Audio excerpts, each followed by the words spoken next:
दोस्तों नमस्कार। आज की इस वीडियो में हमारे साथ हैं संत निरंकारी मिशन के एक फॉलोवर्स जो पहले संत निरंकारी मिशन के सारे नियमों को, उनकी भक्ति साधना को फॉलो करते थे।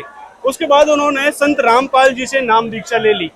दोस्तों आप में से कई लोग संत निरंकारी मिशन से जुड़े होंगे जो हमारी वीडियोस को देख रहे होंगे। पहले भी हमने बहुत सारी वीडियोस संत निरंकारी मिशन के ज्ञान को लेकर बनाई थी, उनके नियम और उनकी भक्ति साधना के बारे में भी हमने बताया था, लेकिन किसी कारणवश वो वीडियो डिलीट करवा दी गई। और ये वही शख्स हैं जिन्होंने अपने अनुभव बताए थे संत निरंकारी मिशन से जुड़ने के बाद। उस वीडियो को भी संत निरंकारी मिशन की टीम के द्वारा डिलीट करवा दिया गया था। तो आइए हम फिर से एक बार और चर्चा करते हैं संत निरंकारी मिशन की भक्ति साधना पर और उनके ज्ञान पर कि वहाँ पे क्या गलत साधना चल रही है, किस प्रकार से वहाँ पे एक भक्ति का मजाक के रूप में बनाया जा रहा है। सर नमस्कार। नमस्कार सर। क्या नाम है आपका और कहाँ से आए हैं आप? मेरा नाम अशोक कुमार माथुर है। मैं गया जिला बिहार रानीगंज के रहने वाला हूँ। जी जी। और लगभग 2000 में मैंने निरंकारी मिशन का नाम दीक्षा लिया था। 2016 तक मैंने उसमें जो है सो रहे थे। और उसके बाद जगत गुरु तत्वदर्शी संत रामपाल जी महाराज की कृपा 2016 में हुई नवंबर में। तो हमें एक बार नहीं 10 बार हमें जीवन दान मिला। यहाँ तक कि हमें जो कैंसर रोग भी था गुरुजी की कृपा से ठीक हुई। और भी कितना बार हमें एक्सीडेंट भी हुआ, उसमें भी हमें गुरुजी रक्षा बहुत ज़्यादा किए। और गुरुजी की कृपा से आज मैं 100% स्वस्थ हूँ। और मैं एक बीमारी के कारण ही संत रामपाल जी के शरण में आए थे। आपको वो बीमारी जिसके कारण आप संत रामपाल जी की शरण में आए थे वो कैसे शुरू हुई थी? मतलब आप जब निरंकारी मिशन में थे तब भी वो बीमारी थी या फिर बाद में हुई थी? नहीं, जब हम 2000 में निरंकारी मिशन में नाम दीक्षा लिए थे तो 2016 में जो है सो मेरा बहुत ज़्यादा वो सक्रिय हो गया था, जो भक्कंदर से मुझे कैंसर हो गया था। और डॉक्टर ने बोल दिया था हमें कि अगर आपको कोई बचा लेगा तो मैं जो है सो डॉक्टरी छोड़ दूंगा। इसी बीच जो है सो आपके निरंकारी मिशन के जो गुरु थे बाबा हरदेव जी, वह वहाँ एक्सीडेंट कर गए थे कनाडा में। और उसके बाद उनकी पत्नी भी बैठाई गई गुरु गद्दी पर, सविंदर कौर जी नाम था उनका। वह भी कैंसर से उनकी मृत्यु हो गई। और उसके बाद जो है उसमें एक ज्ञान प्रचारक होते हैं, जो ज्ञान कक्ष होती है, उसमें बैठाया जाता है उन्हें और बताया जाता है कि जो मैं नाम दे रहा हूँ आपको, आज के बाद जो है हम आपके गुरु भाई हुए, लेकिन गुरु आपके बाबा हरदेव जी हुए। तो इसमें एक सबसे बड़ी अंधविश्वास यह है कि जिस तरह से आज अगर मान लिया जाए किसी अगर लड़का लड़की का विवाह होता है, फेरे होता है, अगर रामलाल जी से हुआ, अगर उसको कहा जाए कि श्यामलाल जी आपके पति हुए, तो यह जो है सो एक बहुत बड़े जो सो अंधविश्वास है। जी वो तो है। तो उसी तरह उसमें जो ज्ञान प्रचारक थे वो बताते थे कि जो आज से हम लोग गुरु भाई हुए, लेकिन गुरु जो है सो आपके बाबा हरदेव जी हुए। आप जानकर हैरान होंगे कि निरंकारी मिशन का किस तरह से पतन हुआ है। उसमें जो खुद गुरु पद पर थे उनको खुद लाभ नहीं मिल पाया, तो उनको शिष्यों को क्या लाभ मिल पाएगा। और उसी का मैं शिकार था कि हम इतना बड़ा बीमारी से झेल रहे थे। आज आप जानते होंगे, पूरा दुनिया जानता है कि कनाडा में किस तरह एक दुर्घटना से बाबा हरदेव जी जो निरंकारी मिशन के मुख्य थे उनका मृत्यु हुआ। उनके बाद जब गुरु गद्दी पर बैठे उनकी पत्नी सविंदर कौर जी, उनका भी एक कैंसर से मृत्यु हुआ। आज से 20 साल पहले यानी 1980 में 24 अप्रैल को निरंकारी मिशन के जो पिताजी थे, यानी बाबा हरदेव जी के जो पिताजी थे बाबा गुरुबचन सिंह जी, उनको जो है सो गोलियों से मृत्यु हुआ। यानी कुछ उग्रवादी तत्व ने उन्हें गोली का शिकार बनाए। तो सोच लीजिए कि जो गुरु पद पर जो बैठे हुए हैं, इतने बड़े पद पर, उनका अगर यह हो सकता है तो हम एक आम जीवों का क्या हो सकता है। इसलिए मैंने इस साधना से जो है सो मेरा मन उचट गया। और हमें जब कोई लाभ नहीं मिला, जब मैं काफ़ी दुखी से त्रस्त था, मैं एकदम खटिया में मतलब सट गया था। डॉक्टर भी जो है सो बोल दिया था कि अगर आपको कोई बचा लेगा तो मैं जो है सो डॉक्टरी छोड़ दूंगा। और किसी तरह संत रामपाल जी की कृपा से मुझे ज्ञान गंगा उपलब्ध हुआ। और जब मैं उस पुस्तक को पढ़ा तो पता चला कि नहीं जो है सो कोई सुख देने वाले परमात्मा है, जो असंख्य ब्रह्मांड के पिता है, उनका नाम कबीर भगवान है। वो अभी धरती पर आए हुए हैं संत रामपाल जी के रूप में।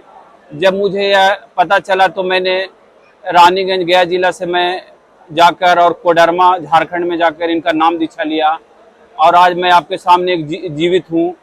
तो सोच लीजिए कि यह संत रामपाल जी महाराज स्वयं आज धरती पर एक भगवान के रूप में आए हुए हैं, जो जितने भी आज मानव दुख झेल रहे हैं पूरे दुनिया में, और जो चारों तरफ जो हाहाकार मचा हुआ है, कोई रोग से त्रस्त हैं, कोई कैंसर से, कोई एक्सीडेंट से, कोई टीबी से, कोई किसी तरह से मृत्यु हो रहा है, लेकिन आज भगवान स्वयं धरती पर आकर हम जैसे नीच आत्माओं को जीवन रक्षा भी किए, और ऐसा भक्ति हमें मार्ग दिए कि जो हमें जो है सो जन्म मरण का रोग जो गुरुजी बताते हैं कि जो हम बार बार जन्म रहे हैं और मर रहे हैं, और 84 लाख योनि में जो हम भटक रहे हैं, इससे निकाल कर सोच लीजिए कि हमें सतलोक ले जाना चाहते हैं।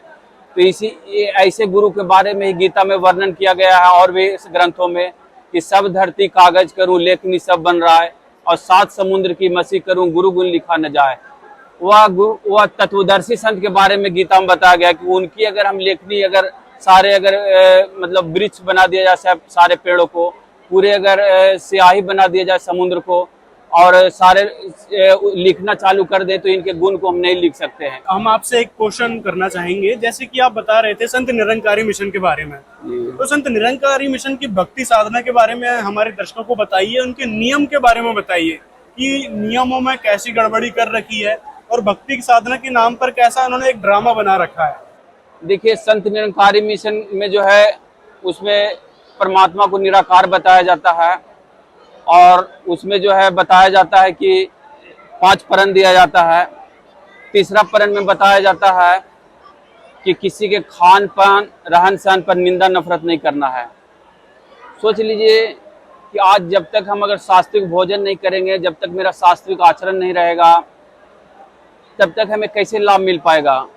आज संत रामपाल जी महाराज के जब ज्ञान से मैं मिलाता हूँ, तो संत रामपाल जी महाराज ही बताते हैं कि ये जो पूरा शरीर है, इसी में सारे देवी देवताओं का वास है, और इस बॉडी में अगर हम शराब डालते हैं, मांस डालते हैं, और भी नशा करते हैं, तो सोच लीजिए कि हमें कैसे लाभ मिलेगा। क्या वहाँ पे इस प्रकार के ये सब चीजें छुड़ाई नहीं जाती नहीं, वहाँ जो है जितने भी जो श्रद्धालु लोग हैं संत निरंकारी मिशन में, सारे लोग नशा भी करते हैं। नहीं, जबकि भक्ति मार्ग का ये विशेष नियम होता है जी कि जो मांस मदिरा है, ये सबसे पहले तो छोड़नी आवश्यक होती है। भक्ति मार्ग में यदि कोई भी आप संत देख लो, हिंदू धर्म में या फिर अन्य धर्म में, या सिख में भी देख लो, सिख धर्म में भी अब आजकल तो लोग मांस खाने लगे हैं, लेकिन पहले जो गुरु नानक देव जी भी साफ साफ कह रखे थे कि भक्ति मार्ग में ये चीजें खराब होती हैं। सतग्रंथ साहिब में भी ये बात लिखी हुई है, गुरु ग्रंथ साहिब में। तो क्या कहना चाहेंगे आप ऐसे लोगों को जो मतलब खान पान में परहेज ही नहीं करना है, इस प्रकार के नौटंकी भरे एक प्रकार से वो मर्यादा बताते हैं? देखिए, आज संत निरंकारी मिशन जो है 100% नकली पंथ है, और इनको किसी के मानव हित से इनको कोई मतलब नहीं है। ये मानव जीवन को व्यर्थ बर्बाद करवा के उल्टा पुल्टा साधना करवा रहे हैं। सबसे पहला नंबर की इनका जो मंत्र है, जो आज पूरे दुनिया में कह रहे हैं कि तू ही निरंकार, मैं तेरी शरणा, मैनू बख्श लो। तो परमात्मा को निराकार बता रहे हैं और बख्शने की बात कर रहे हैं।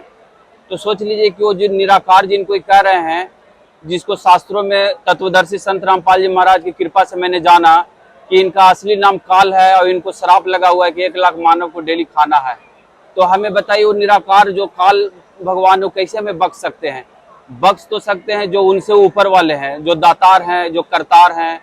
तो जब पूरे शास्त्रों को मैंने अध्ययन किया और संत रामपाल जी महाराज के ज्ञानों से मिलाया, तो हमें पता चला कि वह करतार जो है और दातार हैं, वह पूर्ण परमेश्वर कबीर साहब जी हैं, जो 600 साल पहले लहरतारा तराव में लीला करके वो चले गए, और आज उन्हीं के रूप में तत्वदर्शी संत के रूप में बन के संत रामपाल जी महाराज आए हुए हैं। संत निरंकारी मिशन का जो ज्ञान था, इस तरह से इशारा किया जाता था कि देखिए, ये ऊपर 3 है सूरज चांद तारे, और 3 है मिट्टी पानी आग, और बीच में हवा जीवावाज, और ये 9 रचना एक रचयिता है। तो इन 9 को हटने के बाद ये जो खाली जगह बचा, इसी को भगवान मानते थे कि यही इसी को कहा जाता है कि तू ही निरंकार, मैं तेरी शरणा, मैनू बख्श लो। तो बताइए, खाली जगह जो है, और फिर भी जो है सो उनकी दीदार की आशा करते थे कि निराकार का आपको भक्ति करिए, दीदार हो जाएगा। तो बताइए, हम इस निराकार प्रभु को हम कैसे दीदार कर सकते हैं? दीदार तो कोई साकार को ही कर सकते हैं। जी, वो तो है। तो जब शास्त्रों में साफ लिखा हुआ है, वेदों में, गीता में, कि परमात्मा साकार है, सशरीर है, उनका नाम कबीर है, और उसका भेद जो है गीता में साफ लिखा हुआ है कि कोई तत्वदर्शी संत ही बताएंगे, और कुरान में भी लिखा हुआ है कि उस अल्लाह के बारे में जानना है तो कोई बाखबर से जान लो। तो सोच लीजिए कि आज जो धर्म के नाम पर जो ये सारे लोग दुकान चला रहे हैं, निरंकारी पंथ है और भी सारे जो नकली पंथ हैं, तो मैं आप लोगों से भी प्रार्थना करता हूं जो गुरु पद पर भी बैठे हुए हैं कि आप लोग क्यों अपने मानव जीवन को बर्बाद कर रहे हैं, क्योंकि ये मानव जीवन मिलना कोई बाल बच्चों का खेल नहीं है। 84 लाख में जब हमारी आत्मा भटकती है, कितना बार हम गधा बनते हैं, घोड़ा बनते हैं, कुत्ता बनते हैं, तो यह कबीर भगवान हमें मानव शरीर देते हैं, और इस शरीर को पाकर अगर हम सद्भक्ति अगर नहीं किए, शास्त्र अनुकूल साधना नहीं किए, तो सोच लीजिए कि फिर हमें तो 84 में ही जाना होगा। तो इसलिए तमाम जितने भी नकली पंथ के जो गुरु हैं, खास करके निरंकारी मिशन के जो अभी गुरु पद पर बैठे हुए हैं, जिनका नाम है बहन सुदीक्षा जी, उनसे मैं प्रार्थना करना चाहूँगा कि आप मानव जीवन को क्यों लोगों को बर्बाद कर रहे हैं, और जो है सो जितने भी ये जो निरंकारी मिशन के लोग हैं, सारे लोगों को तत्वदर्शी संत के शरण में, जो संत रामपाल जी भी धरती पर आए हुए हैं, इनके शरण में लाकर सभी लोगों को नाम दीक्षा दिलवा दीजिए, और सबका जो है सो मानव जीवन को खुशहाल करवा दीजिए। क्योंकि हमारे माता पिता भी निरंकारी मिशन में थे, और जब हम उनकी मृत्यु हो गई, मैंने उन्हें लाख प्रार्थना करते रह गए कि आप भगवान आए हुए हैं, कबीर भगवान धरती पर आए हुए हैं, लेकिन वो निरंकारी मिशन के लोग जो है इतने जो है सो उनको पट्टी पढ़ा दिए कि उन्होंने मेरे सच्चाई को जो है सो मतलब स्वीकार नहीं कर पाए। और सोच लीजिए कि वो दुनिया से चले गए हमारे माता पिता। सोच लीजिए कि आपके अगर माता पिता बिछड़ जाते हैं तो आपको कितना तकलीफ होगा। आज हमारे माता पिता नहीं हैं, उनको मैंने बहुत बार प्रार्थना किया कि आप भी भगवान आए हुए संत रामपाल जी महाराज, आप जो दुख झेल रहे हो, रोग से ग्रस्त हो, तो देखिए आज हमें इन्होंने कैंसर जैसा बीमारी को ठीक किए, और आज हम जो है सो आपके सामने जी रहे हैं, लेकिन उन्होंने एक भी नहीं माना कि आपके गुरुदेव जी जेल में हैं। सोच लीजिए कि आज संत रामपाल जी महाराज जेल में रहकर भी, और लाखों करोड़ों मानव को हित हो रहा है, लोग जो कोमा में भी चला गया है उसको भी जीवन रक्षा हो रहा है, तो हम कैसे माने कि वो जेल में है। अगर एक ट्रांसफार्मर जो बिजली का होता है, अगर जेल में 4 दीवारी के अंदर रहता है, और उसका जो है सो जो उससे कनेक्शन लेता है लाइट, उसके घर में जो है सो देखते हैं कि आप इंजोला हो जाता है। तो अगर हमारे तत्वदर्शी संत जेल धाम में भी रह के और सारे मानव को सुख प्रदान कर रहे हैं, तो इससे बड़ी और क्या बात होगी। तो इसलिए मैं तमाम भक्तों से जो आज खास करके भक्ति के मार्ग से भटक गए हैं, उनसे मैं प्रार्थना करना चाहूँगा कि आप एक बार संत रामपाल जी महाराज के चरणों में आप एक बार इनका जो है सो सत्संग को सुने, और इनका जो है सारा वीडियो देखें, इनका पुस्तक अध्ययन करें। साधना चैनल पर भी आपका सत्संग आता है शाम 7:30 बजे से 8:30 बजे तक। आप तमाम भक्त उनका एक बार सत्संग सुने, और आपको अगर लगे कि 100% जो है सही संत हैं और 100% अगर भगवान है, तो आप इनसे नाम दीक्षा लेकर अपना मानव जीवन को कल्याण करवाएं, क्योंकि मानव जीवन मिलना कोई छोटी मोटी बात नहीं है। आप जो सारी बात अभी बताए हैं जी, इसमें से लेकर कुछ लोग कहते हैं, जो संत निरंकारी मिशन से जुड़े लोग हैं, वो कहते हैं कि भाई आपको ज्ञान ही नहीं हुआ था संत निरंकारी मिशन के बारे में। उनका जो ज्ञान बताते हैं, उनके जो बाबा हरदेव सिंह जी ज्ञान बताते थे, सरविंदर जी ज्ञान जो बताती थी, वो आप समझ ही नहीं पाए, ऐसा कहते हैं वो। नहीं, ऐसा बात नहीं है। मैंने 16 साल उसमें बहुत सक्रिय सेवादार रहा हूँ। मेरा नाम अशोक कुमार माथुर है, सभी लोग जानते हैं, और मैं काफ़ी जो है सो शास्त्रों को भी गुरु जी की कृपा से अध्ययन किया हूँ। उसमें जब मैं जुड़ा हुआ था, तो मैं कभी कभी गुरु गद्दी पर जो है बैठने का हमें मौका मिलता था। एक 2.5 मीटर का सफ़ेद चादर डाल के हमें कुर्सी पर बिठा दिया जाता था। हजारों लोग हमें नमस्कार करते थे। हमारे पिताजी तक मेरा चरण धो के पीते थे और वाहवाही करते थे कि आपने तो बहुत अच्छा प्रवचन कर दिया। लेकिन उससे हमें क्या लाभ मिला? अगर हम उस तोते की तरह रट रहे थे कि पहेलिया आएगा, जाल बिछाएगा, दाना डालेगा, इसमें फंसना नहीं, और फिर भी हम फंसे हुए थे, तो उससे हमें क्या मिला? उससे हमें एक बहुत बड़ा बीमारी मिला, कैंसर। क्योंकि हम जो है पैर लगवा रहे थे, पैसा चढ़वा रहे थे, कुछ प्रवचन कर रहे थे लोगों के अंदर, लेकिन हमारे अंदर जो है अध्यात्म जो है जीरो था, शून्य था। क्योंकि जो मैं रटाया जो तोता की तरह बोल रहा था, असल में जो आध्यात्मिकता का जो मेरा खाता खुला, तो संत रामपाल जी के चरणों में खुला 2016 नवंबर में। मैंने इसमें आकर हमें पता चला कि अध्यात्म क्या है और भगवान क्या है और सुख किसे कहते हैं और सतलोक क्या है, उसमें तो कुछ बताया ही नहीं जाता था अध्यात्म के नाम पर। इधर उधर के कुछ लोग पुस्तक जो है अध्यात्म का चुरा कर और उसी से कुछ बोल देते थे, उसी में वाहवाही लूट लेते थे। कभी कभी मैं भजन गा लेता था तो लोग बोल देते थे कि बहुत अच्छा आपने भजन गाया, मेरा वाहवाही हो जाता था, मान बढ़ाई हो जाता था। लेकिन इससे हमें क्या मिला? इससे जो है सो हमारा माता पिता भी हाथ से निकल गए, हमें भी एक बहुत बड़ा दुख का सामना करना पड़ा कि हमें कैंसर जैसा बीमारी से जूझना पड़ा। जब हम 16 में संत रामपाल जी की शरण में आए तब जो है आज हमें मानव जीवन मिला, और आज हमें कभी कभार पुस्तक सेवा भी करने का गुरु जी की कृपा से मौका मिलता है। तो मैं तमाम भाइयों से प्रार्थना करता हूँ कि सब मान बढ़ाई के चक्कर में अपना रहें और आप एक सच्ची भक्ति करें।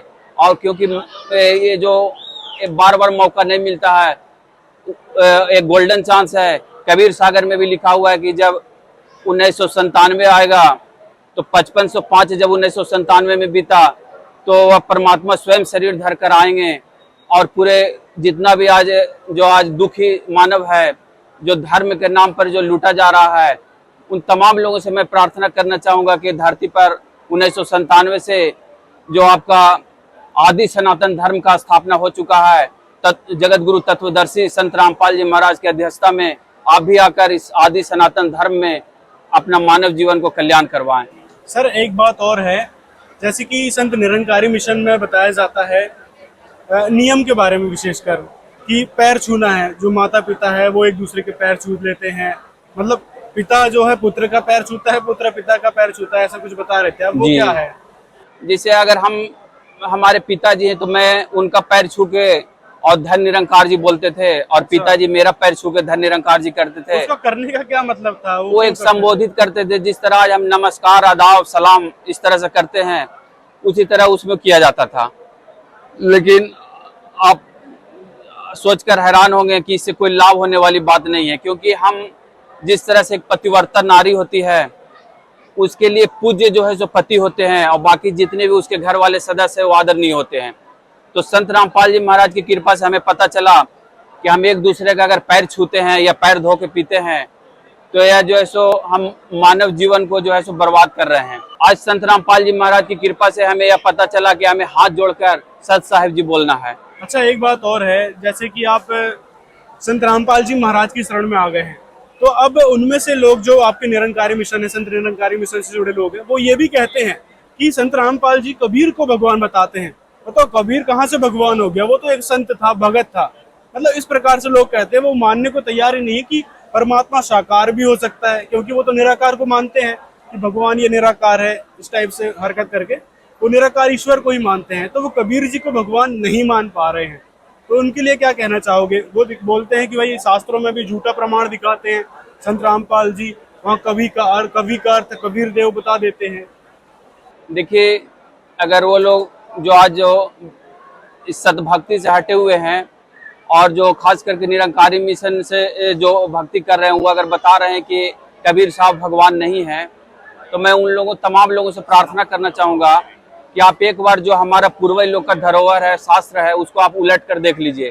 खास करके वेद है, 5 वेद है, गीता जी है, 18 पुराण है, आपका कुरान शरीफ है, बाइबिल है, इन सारे धर्म ग्रंथों से मिला लीजिए। क्योंकि अगर हम बच्चों को अगर स्कूल में एडमिशन करवाते हैं और अगर मास्टर अगर 2 दूनी 6 पढ़ा रहा है, तो सोच सकते हैं कि आप इतना लंबा फीस दे रहे हैं तो आप उसको 2 दूनी 6 पढ़ाने के लिए नहीं बता रहे हैं, उसको 2 दूनी 4 पढ़ाने के लिए उसको एडमिशन करवाए हैं। अगर मान के चलिए आज अगर भगवान सूर्य हैं और प्रकाश तो सूर्य से ही होगा, अगर तारे लोग अगर कहे कि मैं ही सारा सूर्य के समान प्रकाशित कर दूंगा पूरी दुनिया को, तो ये संभव नहीं है। क्योंकि लिखा हुआ है, कबीर साहब बताएं कि और ज्ञान सब ज्ञान री, कबीर ज्ञान सो ज्ञान, और जैसे गोला तोप का करता चला मैदान। आज जितना भी शास्त्र विरुद्ध लोग, नकली लोग साधना करवा रहे हैं, शास्त्र विरुद्ध है, इससे मानव का कोई हित होने वाला नहीं है। और जो सिलेबस से हटकर अगर बच्चे को पढ़ाया जाए, उससे आप सोच सकते हैं कि उस बच्चे को क्या लाभ मिलेगा। तो मैं जितने भी नकली पंथ से जुड़े हुए हैं, खास करके निरंकारी मिशन के लोग, मैं उन तमाम लोगों से अरदास करूंगा, निवेदन करूंगा, हाथ जोड़कर प्रार्थना करूंगा कि हमारा जो पूर्वज लोग जो धरोहर छोड़ के गए हैं, खास करके जितना भी शास्त्र, उसको आप एक बार उठा कर देख ले। उसमें साफ शब्दों में लिखा हुआ है कि परमात्मा साकार है, सशरीर है, उनका नाम कबीर है, वो सुख के सागर है, वो सतलोक में रहते हैं, और उसका राज जो है कोई तत्वदर्शी संत ही बता सकता है।